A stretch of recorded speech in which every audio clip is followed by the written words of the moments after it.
안녕하세요. 스타일리고 임광목 대표입니다. 11월 30일 토요일 아침에 주말 스페셜 방송으로 인사를 드립니다. 벌써 11월의 마지막 날입니다. 여러분들 오늘 방송도요, 끝까지 들어보시면은, 역시, 주말 스페셜에서는, 조금 더 스페셜한 내용을 담고 있구나. 이걸 충분히 느끼실 수 있도록 제가 준비를 해보았으니까요. 함께 끝까지 시청을 해주시기 바랍니다. 자, 최근 10년간 주요 지수 상승률과 시총 증가율이라는 도표를 먼저 제가 보여드리면서 시작을 하려고 하는데요. 역시 이걸 보니까 코스닥을 비롯해서 우리 한국의 주요 지수인 코스닥과 코스피 두 가지 지수가 주요 지수인데 역시 그 한국의 지수가 스페셜하구나 이런 생각을 또 했습니다. 자, 어떤 측면에서요? 좋은 측면에서요? 아니면 나쁜 측면에서요? 역시 나쁜 측면에서를 말씀드리는 건데요. 10년 동안 나스닥이 보니까 나스닥 지수가 312%, 뭐 3배 이상 이렇게 상승을 하는 동안에 지수가 상승하는 동안에 나스닥의 시가총액 역시 이렇게 3배 이상 이렇게 증가를 했다라는 것을 말해주고 있죠. 노란색을 보시면은 증가율이 비슷하죠. 그러니까 나스닥은 지수가 상승한 만큼 시가총액도 상승을 했더라. 자, 그런데 코스닥은 어떤가요? 코스닥은 10년 동안 30%의 지수 상승률이 있었는데 시가총액은 150% 가까이 증가를 했죠. 자, 이 얘기는 좋은 것입니까? 나쁜 것입니까? 물론 나쁜 것입니다. 지수는 별로 오르지 않았는데 시가총액은 증가를 했더라. 이건 무슨 의미죠? 주식수가 훨씬 많아졌다. 그러니까 새로 상장하는 기업들 IPO를 통해서 새로 공급이 되는 주식수의 물량만 늘어나다 보니까 주식수 곱하기 주가 하면은 시가총액이 되는 거니까 주식수가 막 늘어나고 새로운 기업들이 IPO가 많이 이루어지니까 시가총액은 이렇게 늘어났더라. 그런데 지수로 봤을 때는 올라간 게 별로 없더라. 이게 무슨 얘기냐면은 기존에 갖고 있던 종목들은 주가가 별로 올라가지 않았다는 얘기예요. 다만 새로운 주식들 또는 기존의 주식들이 유상증자 같은 걸 해가지고 주식수를 많이 물려놓으니까가 아니라 불려놓으니까 주식수를 그렇게 하니까 주식수가 늘어나서 시가총액은 늘어났더라. 자, 무슨 얘기인지 아시겠죠? 그래서 지금 뭔가 잘못돼도 한참 잘못된 주식 시장의 구조라는 것이죠. 이번에 그 상법 개정이냐, 자본시장법 개정이냐, 그 정부 또 그리고 여당 야당에서 지금 그 금융시장, 자본시장 관련된 이슈로서 일단 우리 증시가 한국 증시가 너무 소외되어 있고 너무 왜곡되어 있고 너무 부작용이 많다라는 거에 대해서는 정치하시는 분들도 공감을 하신 것 같아요. 방향은 올바르게 지금 바라보고 있는 것 같으니까 상법 개정안, 자본시장법 개정안에 이러한 부분들도 반영을 해서 본질적으로 잘못된 것이 고쳐질 수 있도록 일시적으로 누군가가 이익을 위해서 치고 빠지는 이런 것이 아니고 또 일시적으로 내가 살기 위해서 내가 정치인으로서 살기 위해서 그 표를 얻기 위해서 일시방편의 그런 정책 제한이 아닌 본질적인 우리 금융시장, 주식시장, 자본시장이 제대로 된 역할을 하고 뭔가 잘못된 불법에 의해서 왜곡되는 그런 시장이 되지 않도록 선기능을 하는 그리고 우리 투자자들이 건전하게 자산을 증식시켜 갈 수 있는 그런 방향으로 작동할 수 있도록 그렇게 법이 개정됐으면 좋겠습니다. 자, 어제 시장이요. 어제 한국 시장 보시고 깜짝 놀라셨죠? 또 빠졌으니까요. 어제 11월 마지막 날이었어요. 11월 마지막 날이니까 제가 매월 마지막 매매일에는 월봉 분석을 해드리는데, 원래 어제 월봉 분석을 해드렸어야 되는데, 어제 금요일이었기 때문에 제가 금요일 날 스킵을 했습니다. 그래서 오늘, 보여드리는데요. 지금 이거 월봉이에요. 선으로 표시해놨지만 제가 선으로 표시해놨지만 월봉이거든요. 다우는 보시면은 여기 밑에 보시면은 11개의 봉이 있으니까 올해 1월 달부터 11월 달까지를 나타낸다라는 거라고 생각을 하시면 되고요. 보시면은 어떻습니까? 11월 말일 날 최고가가 올라갔으니까 여기 다우 산업으로 대표되는 미국 증시 역시 다우 산업뿐만 아니라 S&P 500, 나스닥도 마찬가지예요. 이렇게 11월 봉에 또 추가적으로 사상 최고치를 경신한 모습을 보여주었습니다. 자, 그런데 옆에 한국을 보시면은요. 한국은 어떻습니까? 참 비참하죠. 여기 제일 앞에 11개월 봉을 가지고 보여드리고 있으니까 올해 1월 달이 되겠죠. 올해 1월 달보다도 더 낮아져 있는 주가로 어제 마감을 했다라는 거 알 수가 있고요. 그리고 여기서 보시면은 지금 올해 하반기에 해당되는 7월 달 이후로 계속해서 이렇게 주가가 흘러내렸다라는 거, 이런 것도 보시면은 지금 미국 증시하고는 반대로 움직였다라는 거, 하반기에 미국 증시하고는 반대로 움직인 이 상황들을 아주 그냥 쉽게 파악이 되는 그런 그래프인데요. 이 부분에 대해서 좀 오늘 좀 다루어 드리려고 하고요. 자, 그런데 그나마 다행이다라고 하는 거. 우리가 왜 한국 증시가 이럴까? 이렇게 생각할 때 아무 근거 없이 정말 미궁에 빠져 있다라고 하면 더 답답할 텐데, 미국 증시에서도요. 아까 다우 산업 지수뿐만 아니라 나스닥 S&P 500은 최고치를 이렇게 11월 달에도 최고치를 경신해 갔는데, 유독 필라델피아 반도체 지수는 여기 하반기 7월 달 이후로 하반기에는 이렇게 계속 하락을 했거든요. 그리고 이제 어제 11월 달 마감도 역시 하반기 중에서 가장 낮은 수준으로 떨어져 있다라는 게 확인이 되죠. 다만 한국의 코스피하고 이 필라델피아하고의 차이는, 그럼에도 불구하고 필라델피아 반도체 지수는 연초보다는 많이 위에 있다라는 건데, 한국 증시는 연초보다도 밑에 떨어져 있다. 그러니까 일단은 어떤 해석이 가능하냐면은, 삼성전자가 필라델피아 반도체가 하반기에 이렇게 지수 자체가 하락하는 그 레거시 반도체 영역, 메모리 반도체, 레거시 반도체 영역에서 이 필라델피아 반도체의 하락 추세하고 연동을 했구나. 그래서 코스피가 시가총액 1위인 삼성전자의 영향을 받았구나. 이게 설명이 되는 부분이죠. 그리고 우리나라는 이제 하이닉스가 어느 정도 방어를 해주긴 했지만, 이 필라델피아 반도체 지수에는 엔비디아라고 하는 거대 기업이 들어가 있잖아요. 근데 엔비디아는 AI 반도체의 대명사니까 연초보다는 일정폭 상승. 엔비디아 주가는 많이 올랐으니까, 연초 대비 많이 올랐으니까, 그래서 필라델피아 반도체는 하반기에 이렇게 하락을 했음에도 불구하고 연초 대비로는 많이 올라와 있는 거는 AI 영역에서의 그 대표 시가총액 1위 유의하고 있잖아요, 엔비디아가요. 그래서 그 영향으로 연초보다는 높은 위치에 있다. 그런데 한국은 그런 회사가 없잖아요. 근데 삼성전자가 필라델피아 반도체 지수의 영향으로 하락을 했고, 또 전반적인 그 삼성전자가 힘을 못 쓸 때는 삼성전자가 먹여 살리는 소부장 기업들이 많이 있고, 또 그 삼성전자가 우리 그 한국의 경제의 수출 경제의 중심에 있기 때문에 우리나라의 경제 전반 체력이 악화될 수밖에 없는 것이었겠죠. 이런 것들이 반영이 되면서 한국 주가는 연초보다도 떨어진 상황이었구나. 이 정도로는 해석이 되는 부분이라고 할 수가 있겠습니다. 자, 이걸 왜 말씀을 드리냐면은요. 아무 이유 없이 빠지진 않았을 거라는 거죠. 정말 이유 없이 빠졌다라고 하면은 얼마나 답답하겠습니까? 물론 이제 이런 그 이유 이외에도 그 수급적인 이유들, 또는 어떤 왜곡적인 이유들, 아까 그 IPO가 너무 많이 벌어지기 때문에 그 주가가 왜곡되는 현상들, 그리고 또 수급적인 그런 요인으로 인해서 그 반대 매매 같은 거요, 신용 매매, 파생 시장 이런 것들의 작용으로 인해서 반대 매매의 영향이라든지 이런 것들이 다 복합적으로 작용한 건 맞고요. 네, 이제 그런 그 복합적인 요인들 중에 또 하나의 요인으로서 삼성전자 그리고 필라델피아 반도체의 관계성을 이렇게 여러분들께 설명을 한번 드려봤습니다. 여기 보시면은 이제 하반기 7월 달, 아까 7월 달부터 하반기에 우리 한국 증시가 계속 굉장히 안 좋아졌으니까, 이 하반기 7월부터 11월까지 월봉을 가지고 조금 더 보충 설명을 해보도록 하겠습니다. 7월 달부터니까요. 7, 8, 9, 10, 11. 8, 9, 10, 11. 7월 달 거 8, 9, 10, 11, 12니까 7월 달 맞죠? 7, 8, 9, 10, 11. 이렇게 5개의 봉으로 표시를 해 봤는데요.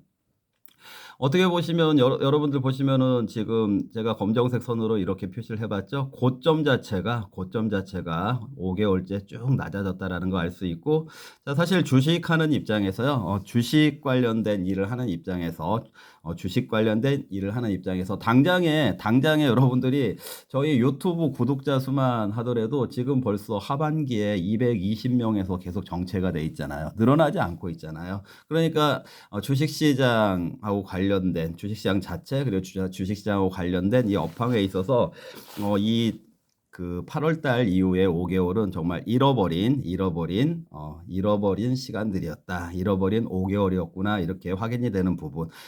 그 고점 자체가 계속 낮아졌다라는 거. 이건 주식으로 환산하면은 주식이 이런 상황에서는 플러스가 나기가 어려워요. 수익을 내기가 굉장히 어려운 그런 구조였다. 평균적으로는 주가가 다 떨어질 수밖에 없었다. 물론 이제 그 와중에 중간중간 단타 같은 거를 활용을 해서 전반적으로 주가가 떨어지는 그 손실을 보충을 해야 되는 계속해서 꾸준하게 그 활동을 해야 된다라고 말씀을 드렸었죠. 그러나 일반적으로 평균적으로는 주가가 이렇게 잃어버린 5개월 동안에 고점을 낮췄기 때문에 대부분의 종목들은 그 하락할 수밖에 없었다. 그 하락률의 차이가 있을 것이고, 또 이제 포트폴리오를 통해서 그걸 어느 정도 보존을 해내냐의 문제는 별개의 문제라고 하더라도 일반적인 평균적인 종목들은 이렇게 하락할 수밖에 없는 모습을, 잃어버린 5개월의 모습을 보여주고 있고요. 뿐만 아니라 이렇게 한번 제가 또 선으로 표시를 해보면은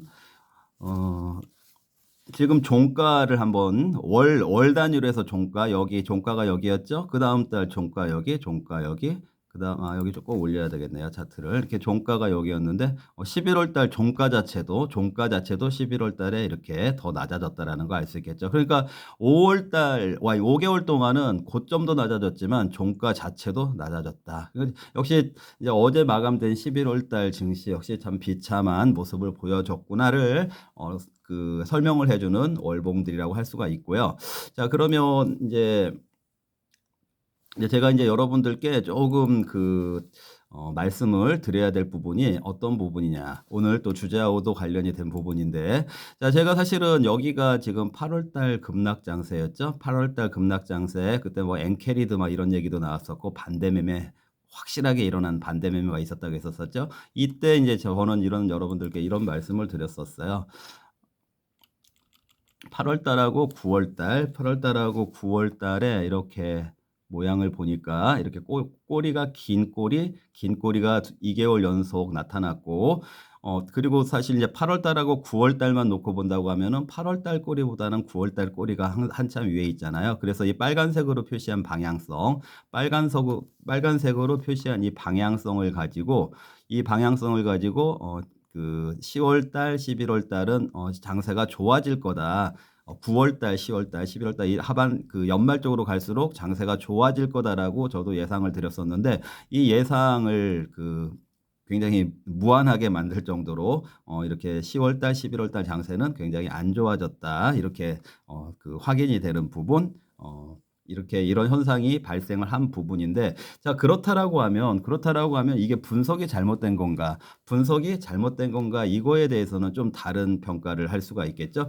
사실 이렇게 여기서 이 꼬리가 길어진 이 꼬리가 이쪽으로 위로 올라가게 되는 이 방향성을 가지고 9월달, 10월달, 11월달 장세가 10월달, 11월달 장세가 연말로 가는 장세가 좋아질 거다라고 분석을 했던 이유는요.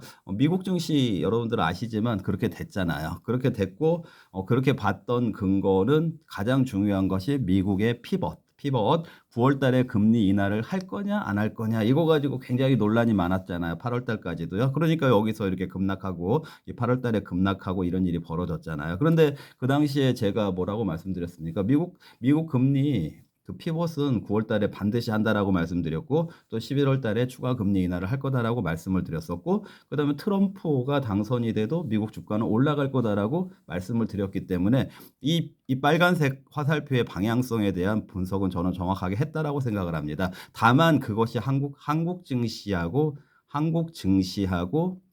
미스매치가 됐다라는 부분이죠. 그러니까 미국이 그런 피벗, 트럼프 당선, 그리고 추가 금리나 이런 것들이 이제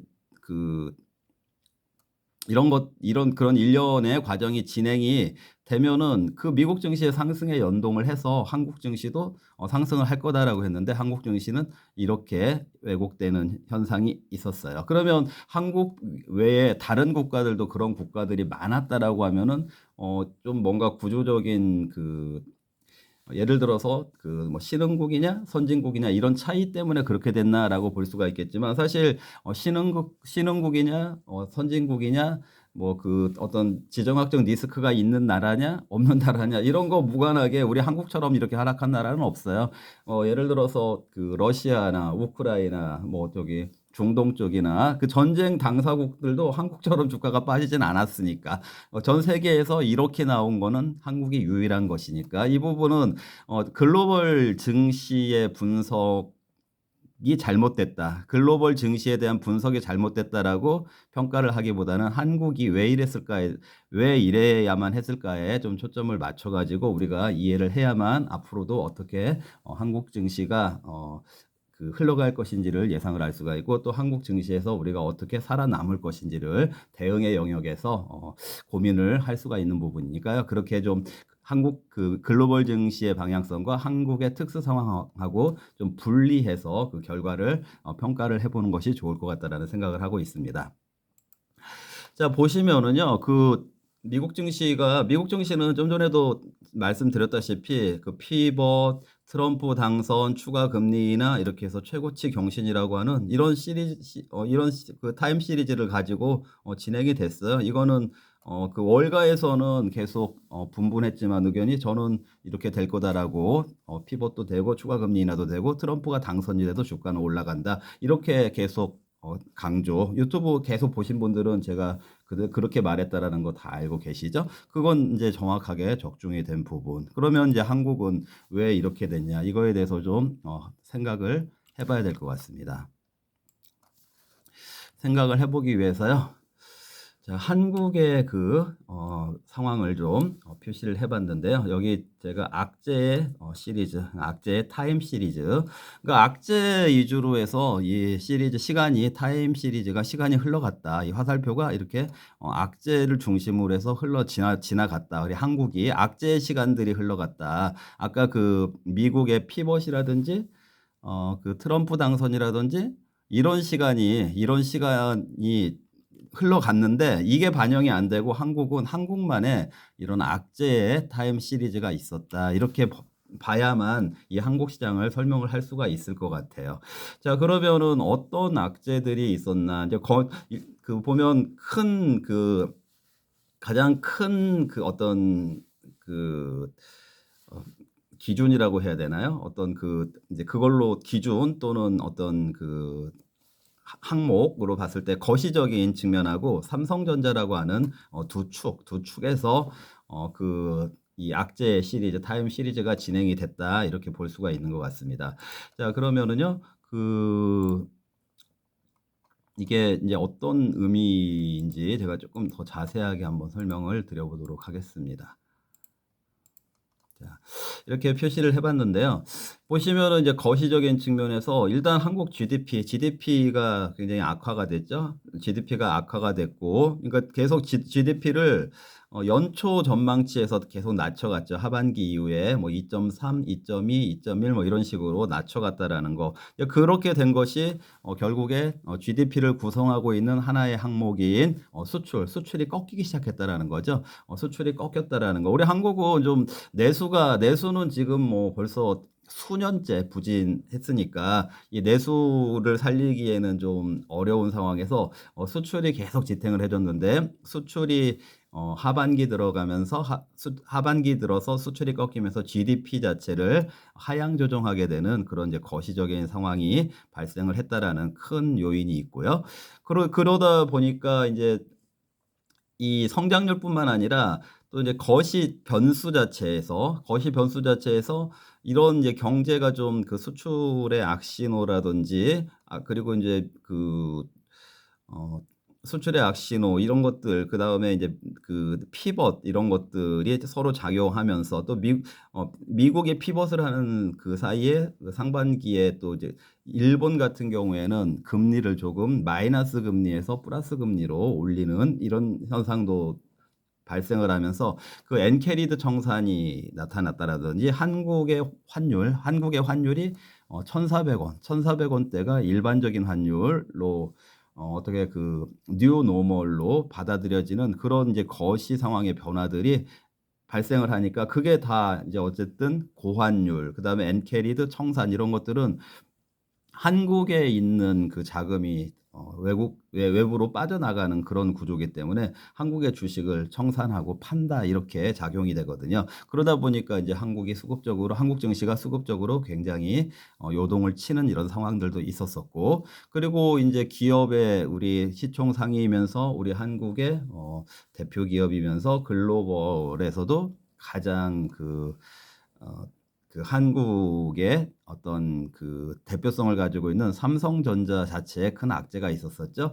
그 악재라고 하는 것들은 이제 HBM 쪽에서 밀렸다라는 거 이런 것들이 그다음에 레거시 반도체, 그 메모리 반도체는 중국에서 저가 공세에 공격을 받고 있다. 그리고 그러다 보니까 메모리 반도체의 단가가 다시 낮아졌다. 이런 것들이 작용하면서 삼성전자는 한국 증시의 시총 상위 종목이니까 삼성전자가 휘청하면은 어떻게 되겠습니까? 전체적인 한국 증시가 휘청할 수밖에 없죠. 삼성전자가 8만 원대에서 하반기 동안에 8만 원대에서 49,900원, 4만 원대까지 빠졌으니까 그렇게 빠지는 상황이었으니까 이거 주변에 있는 어, 이 삼성 관련된 소부장 기업들뿐만 아니라 삼성전자의 그 시가총액 1위 종목이 그렇게 휘청하면 그 밸류에이션이 다른 종목들에게까지 영향을 주거든요. 그 삼성전자의 밸류에이션이 낮아지니까 뭐 현대차에도 높은 밸류에이션을 줄 수 없게 되는 거고 다른 시가총액 종목들에게도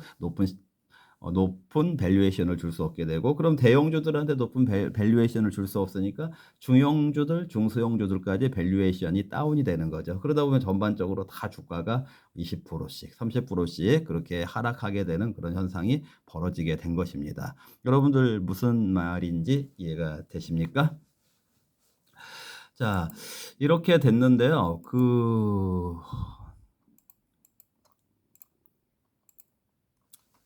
자, 이렇게 됐는데, 이렇게 이제 그 악재의 타임 시리즈가 진행이 됐기 때문에 한국 증시가 이렇게 이제 부진한 그 상황, 참 최악의 상황이 바로 어제 11월 마지막 매매일까지도 지속됐구나. 이렇게 자, 어떻게 보면은 좀 비참하기도 하고 참 안타깝기도 하고 그런 그 상황을 우리는 지켜봐야만 했다. 그거를 감수해야만 했다. 그 손실 같은 거를 겪어야만 했다. 목도해야만 했다. 이렇게 안타까운 그 현상을 여러분들께 다시 한번 설명을 드렸습니다.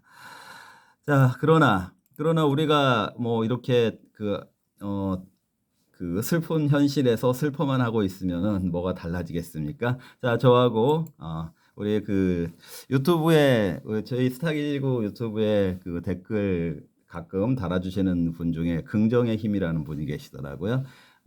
그리고 또 그 매일같이 댓글 달아주시는 그분이 이제 저하고 매일같이 카톡 소통을 하시는 분인데 긍정적으로 매일같이 긍정적으로 어떤 그 마음을 가다듬으면서 그 매일같이 그렇게 기도하시면서 굉장히 좋은 건전한 생활을 하시는 분들도 계시는데 그래서 저도 오늘 그 긍정의 의미를 담아서 여러분들과 함께 긍정의 카드놀이를 한번 해보도록 하겠습니다. 자, 요즘이 아니고 최근 그리고 현재 이제 그 한국 증시의 부정적인 측면을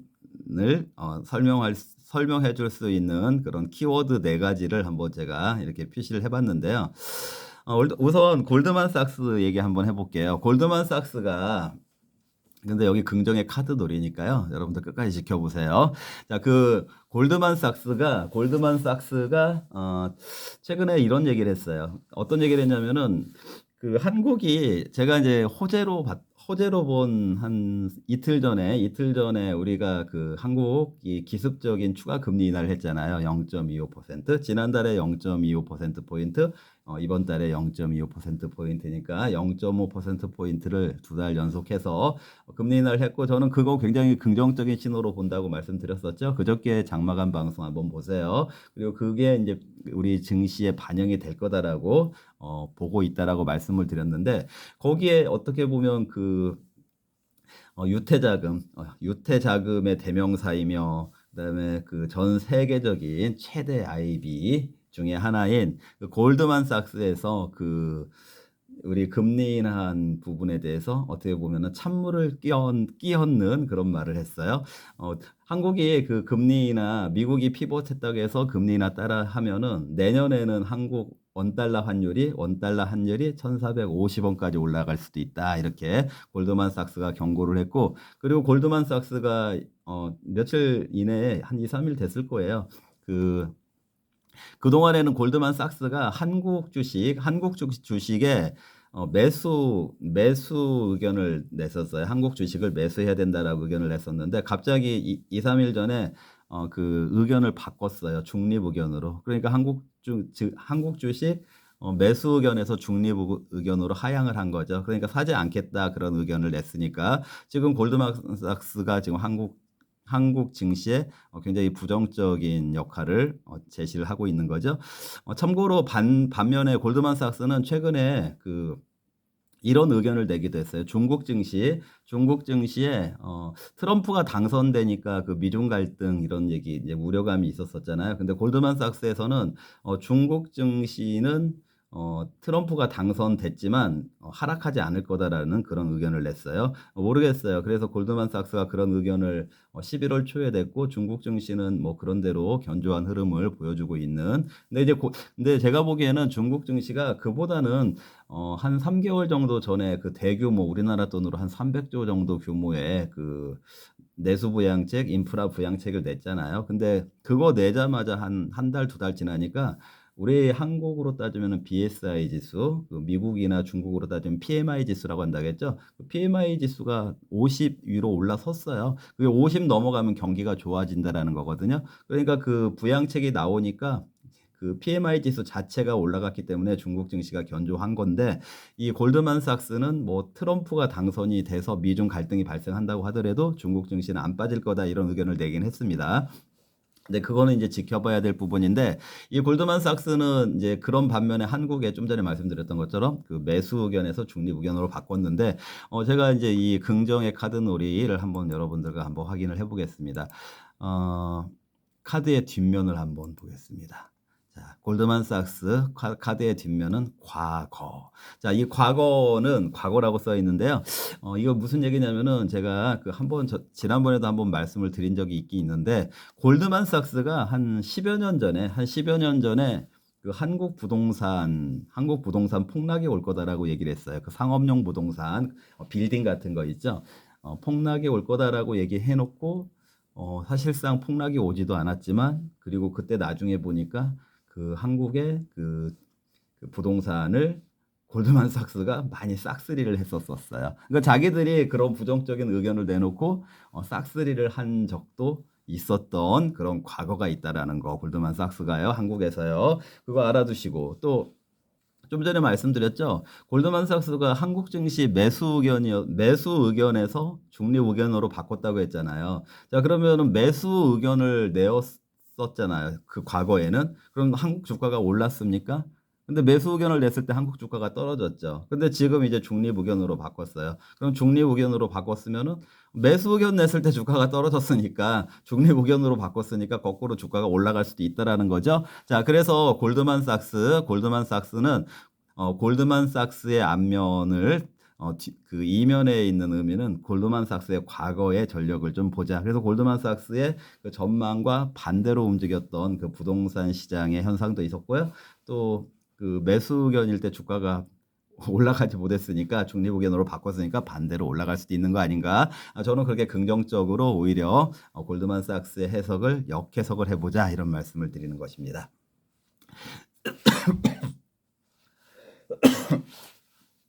물 좀 마시고 하겠습니다.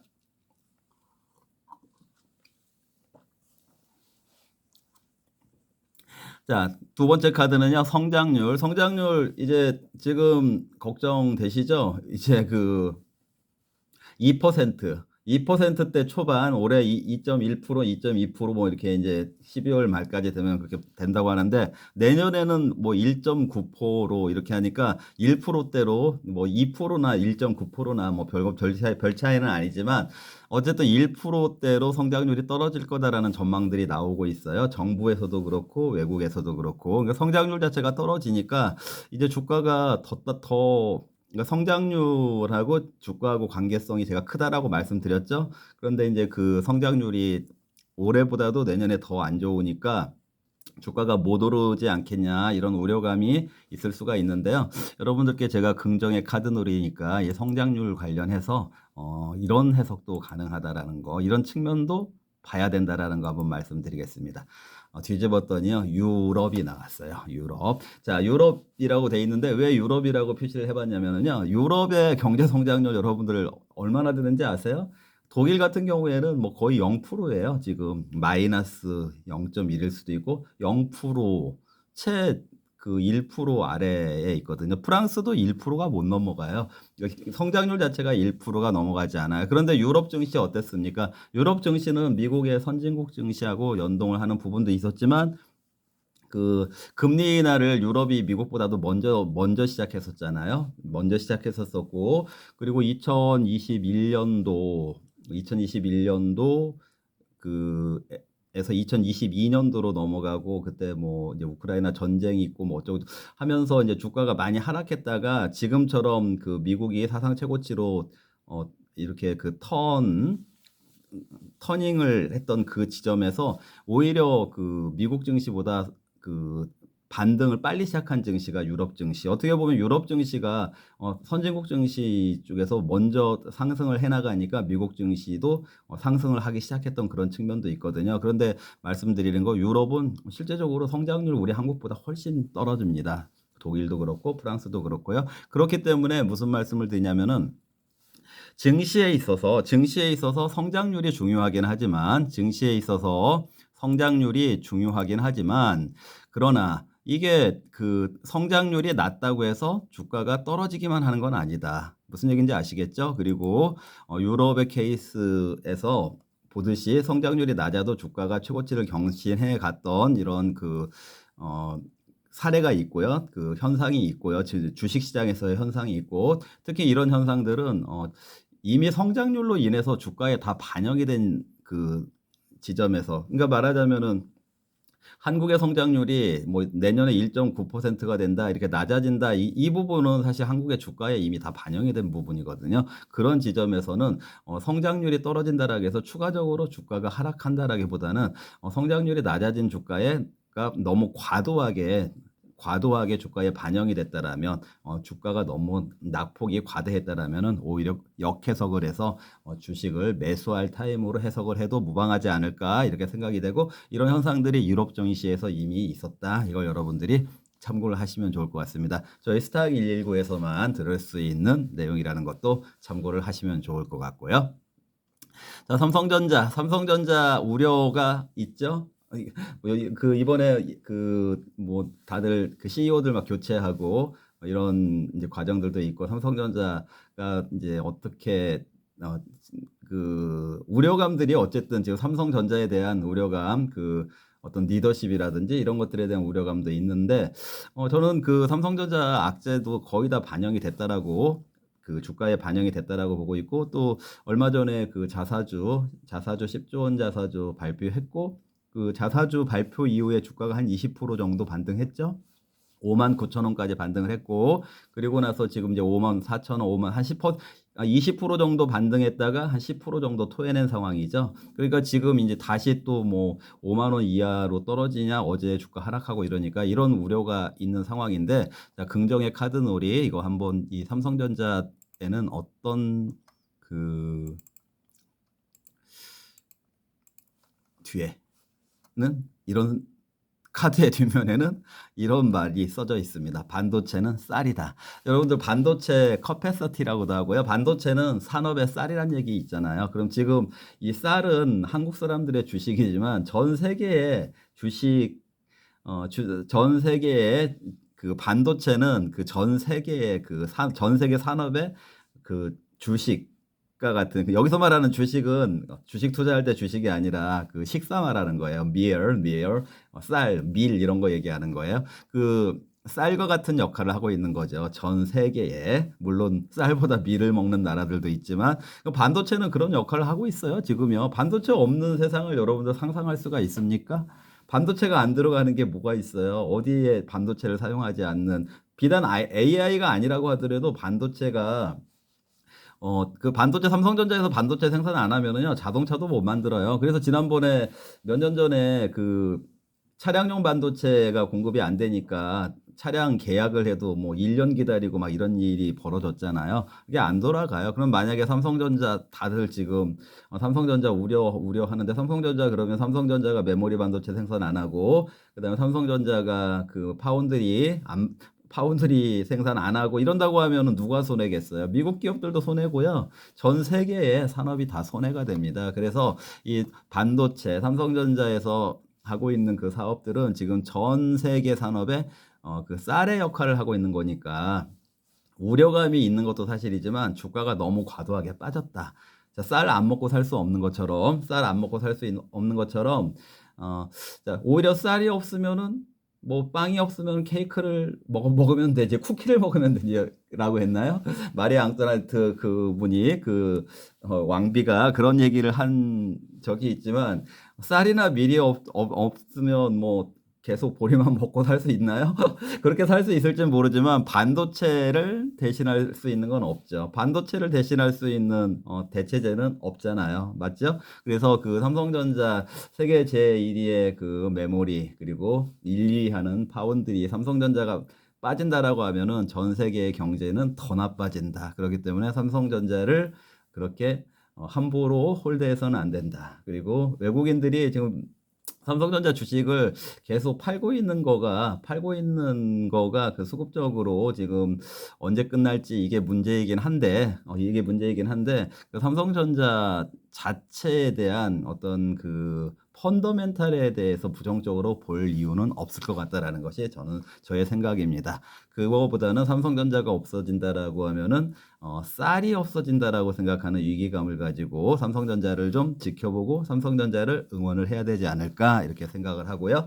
그리고 이제 무엇보다도 지금 현재 주가가 11월 어제 마감일 날 다시 코스피 2,500이 무너지고 2,500 뭐 50도 2,450도 50선까지 밀리고 나니까 또 며칠 전에 그러니까 한 2주 전에 봤던 것처럼 뭐 2,400 아래로 또 떨어지고 뭐 이런 일이 또 벌어지면 어떻게 할까? 이게 이제 우려감이 있을 텐데요.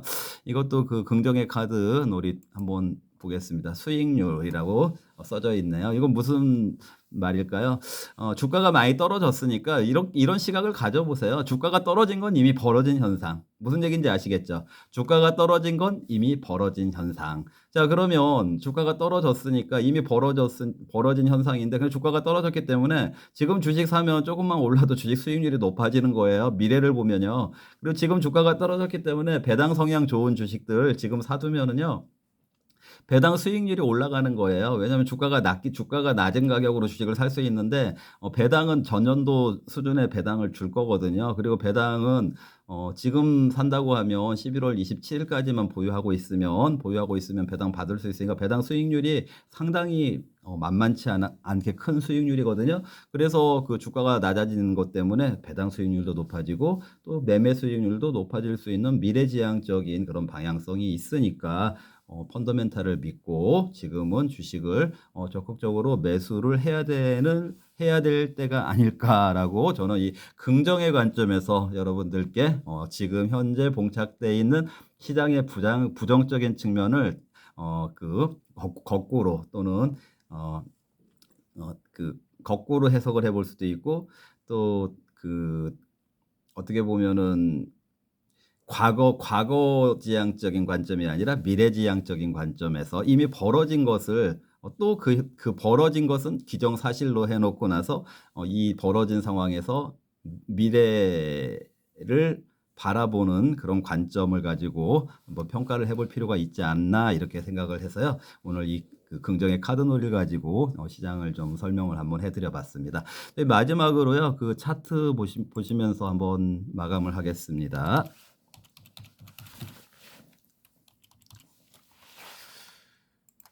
아이고, 이게 잠깐만요.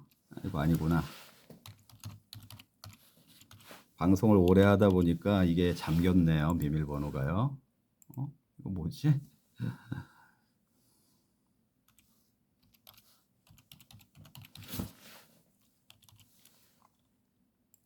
네, 됐습니다.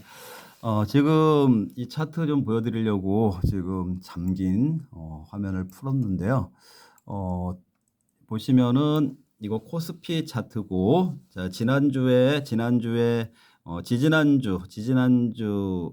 그러니까 이번 주라고 해. 지난주가 이번 주고, 이제 바로 전주가 이제 그 전주가 되는 거죠. 이제 볼린저 밴드 여기 노란색 위에 올라왔다고 말씀드렸었잖아. 이거는 제가 말씀드렸었죠. 볼린저 밴드가 2530선 정도에 있고, 여기는 이건 올라설 거다라고 예상을 드렸었고, 정상적인 라인이 2550인데 그 중간이 2540까지 올라왔는데, 이 자리에서 어떻게 방향을 잡아갈 건지 지난주에 그 관전 포인트로 가져가자 이렇게 말씀을 드렸었죠. 여기까지 올라왔던 거 예상드렸던 거 맞죠? 그리고 여기서 관전 포인트로 가져가자라고 말씀드렸는데 결과적으로는 볼린저 밴드 중단에서 그동안의 이 지점, 여기 잘 보세요. 이렇게 마우스 그려주는 거요. 이 지점에서 상승한 부분에 한 반절 정도, 어제 하락으로 인해서 한 반절 정도를 이렇게 후퇴했다라는 거 알 수 있겠죠. 자, 그러면 이제 아까도 설명드렸지만 여기서 여기까지 반대면 여기 2400 아래까지 또 떨어지냐 이렇게 되냐 이거를 지금 걱정할 수밖에 없고, 그런데 이제 저는 하방 경직성이라는 얘기를 했죠. 그리고 좀 전에 말씀드렸던 것처럼 배당 수익률 이런 것들 때문에 하방 경직성이 있을 거다라고 생각을 한다라고 했고, 그래서 저는 여기 볼린저 밴드 회복 후에 어제까지 빠진 것이 거의 다 빠졌다라고 보거든요. 더 떨어질 것 같지 않고 거의 다 빠졌다라고 보고, 특히 코스닥 같은 경우에는 어제 그 패턴상으로 봤을 때 어제 코스닥이 한 2% 이상 빠지고 그랬죠. 근데 어제 패턴상으로 봤을 때 어제도 반대 매매가 꽤 많이 나온 것 같아요. 어제도 코스닥 반대 매매가 꽤 많이 나온 것 같고, 물론 코스피도 이렇게 이 과정에서 반대 매매가 나왔을 거라고 생각을 하고 있고요. 그래서 저는 저의 관점은 조정 다 마무리된 걸로 보여진다. 조정 다 마무리된 걸로 보여진다. 오히려 어제 장중에 어제 금요일 날 장마감 그 반대 매매가 나오는 거를 적극적으로 받았어야 된다라고 생각을 하죠. 그 받았다면은 이제 올라간다라고 하면 바로 수익이 될 테고, 추가적으로 하락을 한다라고 하면은 좀 더 매수를 해도 된다라고 생각을 하고요. 그런 관점에서 일단 볼린저 밴드 중단 회복 이후에 코스피 2540 에서 지금 반절 정도 다시 후퇴한 상황인데 하방 경직성을 가지고 다시 반등으로 방향을 턴하지 않을까라고 다음 주에 그렇게 되지 않을까 이렇게 생각을 한다라는 다음 주 뷰를 지금 제시를 해드렸으니까 다음 주 월요일 날부터 또 그런 관점에서 시장을 저하고 같이 지켜보시면 되겠습니다. 또 매일매일 그 장마감 방송에서 뭐 잘못된 게 있으면 보정을 해드리고 맞은 게 있으면 팩트 체크를 해드리고 이렇게 하고 있으니까요. 매일매일 장마감 방송도 지켜보시고 또 이렇게 특별한 내용으로 안내를 해드리는 주말 스페셜 방송도 사랑을 해주시고요. 무엇보다도 매일매일 그 좋아요, 댓글 같은 것도 달아주시고, 또 저하고 소통하실 분들은 010-6656-9502 010-6656-9502로 문자 소통을 해주시면 좋을 것 같고요. 저희 스타긴19도 많이 사랑해 주시고 후원을 부탁드리겠습니다. 네, 내일까지 주말 즐겁게 보내시고요. 저는 다음 주에 뵙도록 하겠습니다. 네, 시청해 주셔서 감사합니다.